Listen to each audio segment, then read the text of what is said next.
পবিত্র রমজান উপলক্ষে চলতি সপ্তাহে সবজির দাম স্থিতিশীল থাকলেও সংকট কাটেনি ভোজ্য তেলের বাজারে। প্রায় মাস খানিক ধরে বাজারে বোতলজাত ভোজ্য তেলের সরবরাহে ঘাটতি চলছে। বোতল সংকটে খোলা সয়াবিন তেলের দর বেড়ে গেছে। এতে অনেকেই দোকানে খোলা তেল বিক্রি বন্ধ রেখেছেন।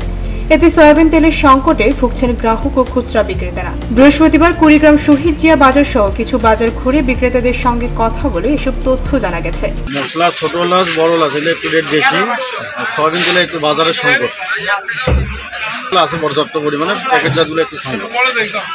বাজারে তেলের সংকট যেটা পাচ্ছি সেখানে রেট বেশি, আর যেটা রেট কম এখানে সীমিত সময় কোনো কোম্পানি দেয়, আবার কোনো কোম্পানি দিচ্ছে না। রমজানের আগে যেটা দাম ছিল তার চেয়ে অনেক বেশি এখন। রমজান উপলক্ষে অনেক বেশি। ছোট লাচ 5,000 টাকা কেজি, লং 1600, বড় লাচ 250, দারচিনি 450, গোলমরিচ 1200। গ্রাহক পর্যায় থেকেও একই অভিযোগ পাওয়া গেছে। বোতলজাত সয়াবিন তেল সংকট ও মশলার দাম বৃদ্ধিতে বিপাকে পড়েছেন তারা। বর্তমান রমজান উপলক্ষে সয়াবিন তেল বাজারের সংকট এবং মশলার দাম অধিক বেশি দামে কেনা হয়। বর্তমান বাজারে সয়াবিন তেল পাওয়া তো যাচ্ছেই না, আর মশলা দেখা যায় যে অনেক টাকা বেশি দিয়ে কিনতে হচ্ছে। তবে দেশি পেঁয়াজ, দেশি রসুন, মরিচ, দারচিনি, হলুদ সহ কয়েকটি মশলার দাম কমেছে। কঠোরভাবে বাজার মনিটরিং জোর দাবি জানিয়েছেন সুশীল সমাজ।